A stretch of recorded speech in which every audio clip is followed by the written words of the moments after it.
My father left us alone when I was very young, but what he wrote in his will changed everything completely. For most of my life, my father was like a ghost. He left when I was 10, remarried, and started a new family. Birthdays, school plays, graduations, he wasn't there for any of it. By the time I hit adulthood, he was just a name I barely mentioned, a figure from a distant past I'd rather forget. So, when a lawyer called to inform me that my father had passed away and I was needed at the will reading, I almost didn't go. I mean, why bother? What could he possibly leave me? More disappointment? But curiosity got the better of me. Maybe there was something, some explanation for why he abandoned me. Maybe not. That's how I found myself sitting across from his wife and two kids, people I'd never met, but who clearly hated that I existed. They didn't hide their disdain, throwing me icy stares as the lawyer began to read. Predictably, the house, savings, and trust funds went to them. My name wasn't even mentioned. I was ready to walk out, convinced this whole thing was a waste of time, when the lawyer cleared his throat. "James," he said, "there's one more thing." He slid a sealed envelope across the table toward me. His wife and kids exchanged confused looks, but didn't say a word. I waited until they left before opening it. Inside was a letter, written in my father's unmistakable handwriting. "James," it began, "I owe you the truth. You're not my biological son." The room seemed to tilt. All those years of neglect suddenly made sense, but it didn't make them hurt any less. Yet, the letter wasn't finished. "I adopted you when I married your mother. I wanted to be the father you deserved, but I failed. For that, I'm deeply sorry. I've left you a cabin and an investment account. The key to the lockbox is hidden in our shared memories. Only you can figure it out." Shared memories? The man barely spoke to me growing up. My first instinct was to crumple the letter and forget the whole thing. But something about it stuck with me. Why go through all this trouble if it didn't mean anything? I had no idea what I'd find in that lockbox, but I couldn't stop wondering. What could he possibly leave behind that would change anything? I stared at the letter for hours that night, its cryptic message replaying in my mind. Shared memories. What memories? I couldn't recall a single meaningful moment with him. My father wasn't the type to sit down for bedtime stories or cheer me on at Little League. Most of the time, he barely looked up from his newspaper. Still, curiosity gnawed at me. If he went to the trouble of leaving me this puzzle, maybe it was worth solving. Maybe it was all I'd ever get from him. The next day, I took the first step, visiting my mom. She and I had never really discussed my father after he left. I didn't think I wanted to reopen that wound, but now I needed answers. When I brought up the letter, she looked stunned. "He told you?" she whispered. "That I'm not his son." "Yeah, Mom, he told me." "Got anything to add to that?"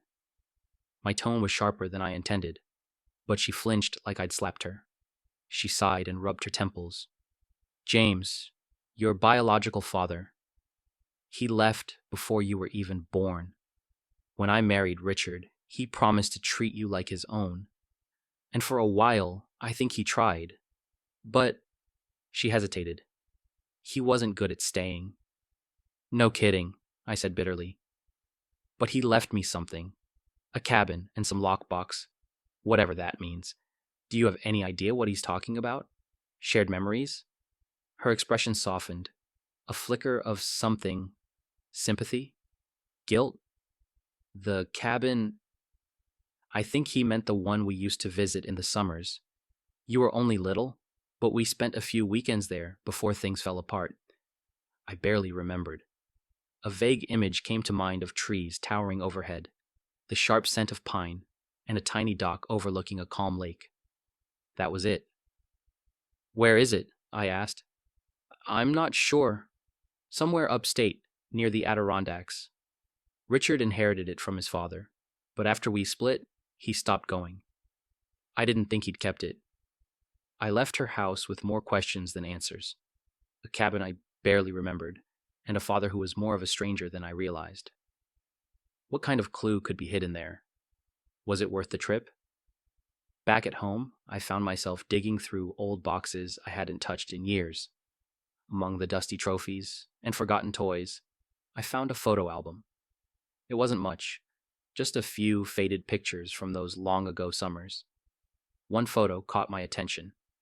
My father sitting on the porch of the cabin, holding a fishing pole. I was next to him, maybe 6 years old, grinning ear to ear with a tiny fish dangling from my own line. For a moment, I felt a pang of something I hadn't in years. Was it nostalgia? Longing? Whatever it was, it pushed me toward a decision. I booked a trip to the cabin the very next day. It was time to find out what my father had hidden, and why. The drive to the cabin was long, with nothing but winding roads and endless trees for company. I hadn't told anyone where I was going. Not my mom, not even my closest friends. This was something I had to figure out on my own. When I finally pulled up to the cabin, I wasn't sure what I'd find. The place looked as though no one had touched it in years. The wooden shutters were askew. The porch sagged slightly, and weeds had overtaken the gravel path leading to the front door. Yet, despite its neglect, there was something familiar about it. I stood in silence for a moment, letting the memories trickle in. This was where we'd spent those fleeting summers. I remembered chasing fireflies, swimming in the lake, and sitting by the fire with a marshmallow on a stick. But what did any of that have to do with a lockbox? The inside of the cabin was dusty, but intact. The furniture, though faded and worn, was arranged just as I'd vaguely recalled. I set my bag down and started my search. Hours passed as I rifled through drawers, checked under loose floorboards, and even climbed into the tiny attic. Nothing. Just cobwebs and a few old fishing lures. Frustrated, I sat down on the creaky sofa and stared at the photo I'd brought with me, the one of us fishing on the porch. My father had written "Summer of '96" on the back in his neat handwriting. I turned it over, studying every detail. Something about the scene tugged at my memory, but I couldn't place it. That's when I noticed it. In the background of the photo, just behind the porch railing, was an old wooden toolbox. I rushed outside, heart pounding. The toolbox wasn't there anymore, but the spot where it had been was unmistakable. A corner of the wooden planks was slightly discolored, as if something had rested there for years. Dropping to my knees, I started pulling at the boards. They were warped and stubborn, but eventually I pried one loose. Beneath it was a small, rusted lockbox. I held it in my hands, unsure whether to feel triumph or dread. The lock was intact, but there was no key. The letter's clue echoed in my mind. The lockbox key is hidden in our shared memories. I sat back on the porch, the lockbox heavy in my lap. Shared memories. What else had we done together? Fishing? The campfire? Then it hit me. The tackle box. I scrambled back into the cabin and found the dusty old tackle box shoved in the corner of a closet. My hand shook as I opened it.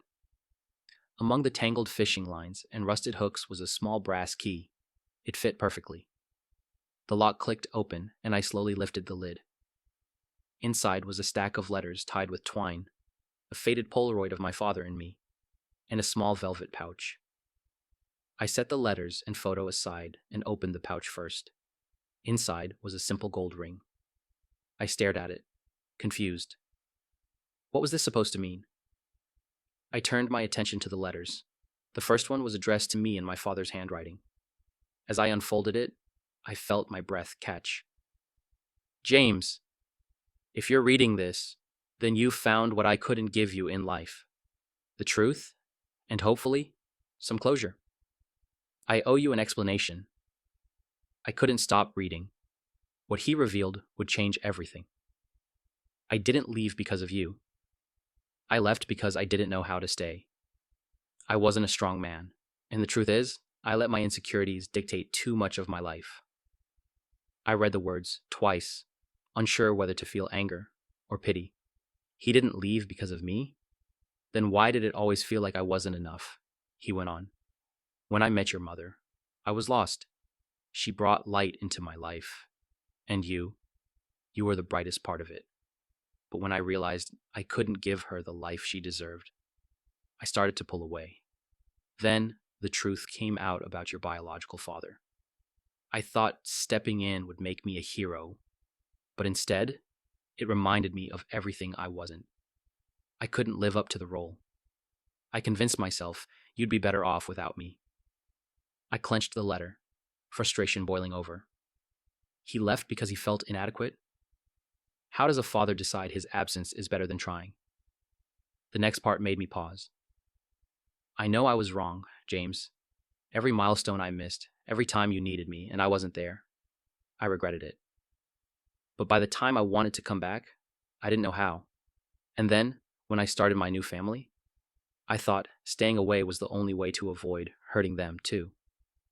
Cowardice. Plain and simple. I won't ask for forgiveness. I don't deserve it. But I wanted you to know the truth. I had to set the letter down for a moment, my head spinning. The man who had haunted my life with his absence wasn't the cold, uncaring figure I had painted in my mind. He was weak, afraid, human. I picked the letter back up and continued reading. The cabin was the one place I felt like I could be the father you deserved, even if just for a little while. Those summers were my attempt to show you love, even though I didn't have the courage to say it. That's why I left you the cabin. It's yours now. I hope it can be a place of peace for you, the way it was for me. And then came the part that hit me hardest. The ring you found belonged to my father. He gave it to me when I was your age, telling me that family is the most important thing in the world. I failed to live up to that ideal, but maybe you won't. If you ever have a family of your own, I hope you'll do better than I did. You have it in you, James. I always saw that, even if I didn't say it. I held the gold ring between my fingers, my heart heavy with emotions I couldn't name. Anger, sadness, regret. They all churned together, making it hard to breathe. The other letters were addressed to my mother, his second wife, and even his other kids. I decided to save them for later. Right now, I needed to sit with his words, his confession.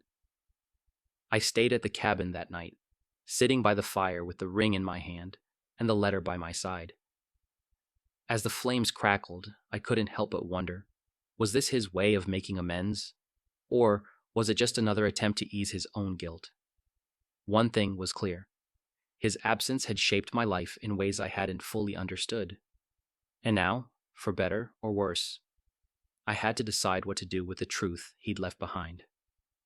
The next morning, I woke to the sound of birds chirping and sunlight filtering through the cabin windows. For a moment, I forgot where I was. Then I saw the letter on the coffee table and the ring beside it, and the events of the day before came crashing back. I decided to explore the cabin more thoroughly, hoping to piece together what this place meant to him. And maybe to me. The first thing I found was an old wooden chest in the bedroom closet. It was filled with relics of my childhood summers, a worn-out deck of cards, a small tackle box, and a sketchbook filled with my messy 6-year-old drawings. Flipping through the pages, I saw a picture of a man and a boy fishing by a lake. I'd drawn it, and underneath, I'd written in uneven block letters, "Me and Dad." The simplicity of it struck me. Back then, I didn't care about his flaws or his absences. For me, he was just my dad. I spent the rest of the morning wandering the property, revisiting places that felt both familiar and distant. The old dock was still there, though it sagged precariously over the water. I sat at the edge, letting my feet dangle above the lake. As I stared at my reflection, I couldn't stop thinking about the man who had left me behind, and the version of him I had found in his letter. Could I reconcile the two? By the time I returned to the cabin, I knew I couldn't sit with this alone anymore. I needed to talk to someone. That afternoon, I called my mom. "You were right," I said when she picked up. "About the cabin. He left it to me. And a lot more." She was quiet for a moment before asking, "Are you okay?" I don't know, I admitted. He wrote me a letter. He said he didn't leave because of me. He said he was afraid. Her voice softened. James, your father had his demons. He always struggled with feeling like he wasn't enough, even before you came along. But that doesn't mean he didn't love you. I sighed, rubbing my temples. He left me a ring, his father's apparently. Said he wanted me to do better than he did. And you will, she said firmly. You already are. I'm not so sure about that, I muttered. We talked a bit longer before I hung up, but I didn't feel much better. Her words were kind, but they didn't erase the years of resentment or the ache of knowing he'd chosen to walk away. That evening, I opened one of the other letters, this one addressed to his wife. Sarah, it began, you gave me a second chance at family, and I'll always be grateful for that. But I've never been able to fully escape my regrets about James. I hope, if he ever comes to you, you'll tell him the truth about why I struggled to be the father he deserved. The rest of the letter was more personal, but that part stood out. If he ever comes to you, did that mean she knew about me? Did his other kids know? A part of me bristled at the idea of reaching out to them. They were the family he had chosen, the ones he hadn't walked away from. But another part of me was curious. Did they know the man I just discovered through his letters? I decided I wasn't ready to face them. Not yet. For now, the cabin was enough. As I packed up for the night, I slipped the gold ring onto my finger. It felt heavy, like a promise I wasn't sure I was ready to keep. But as I looked around the cabin, I realized something. This place wasn't just a relic of his past. It could be the start of something new for me. Whatever came next, I knew I had to figure it out on my own terms. And for the first time, I felt like that might be enough. Back home, the cabin and its mysteries lingered in my mind. The place, the letters, the ring, all of it left me with questions I couldn't shake. Then, a call came that would push everything to the surface. The number was unfamiliar, but something compelled me to answer. A woman introduced herself as Sarah, my father's wife. Her voice was calm but held an edge of uncertainty, as if she wasn't sure how her words would be received. She explained that she had recently learned about my inheritance of the cabin and wanted to reach out. Her tone was careful as she spoke about my father. She told me he had shared stories about me over the years, often in a way that was tinged with regret. According to her, he never stopped thinking about me, even though he believed he had lost any chance of redemption. Hearing this left me conflicted. The man I remembered wasn't the man she described. He was absent, cold, and distant in my memories. Yet, to Sarah and her family, he was present, a father who had seemingly learned how to stay. I felt a sharp pang of jealousy, mixed with confusion. How could he have been so different for them? She went on to tell me that my half-siblings now knew about me. They had been told after the will reading, and to my surprise, they wanted to meet me. The thought filled me with equal parts dread and curiosity. The idea of stepping into their lives, of hearing how they remembered him, felt like opening a door to a room I wasn't sure I wanted to enter. That night, I sat with her words, replaying the conversation in my mind. It felt strange to hear someone speak so kindly of him. Sarah's portrayal of my father didn't align with the man I'd built in my mind over years of resentment. Later, I reached for the last letter, the one addressed to me again. His words were a mix of apologies and hopes. He acknowledged my anger, saying it was justified, but hoped I'd find solace in the cabin and what it represented. He wrote of Sarah and my half-siblings, encouraging me to meet them, though he left the choice entirely up to me. He ended the letter with a sentiment that left me speechless. He was proud of me. I stared at those words for what felt like hours, unable to process how he could say that after years of absence. In the days that followed, I wrestled with what to do. Part of me wanted to let it all go, to move forward without dredging up the pain of the past.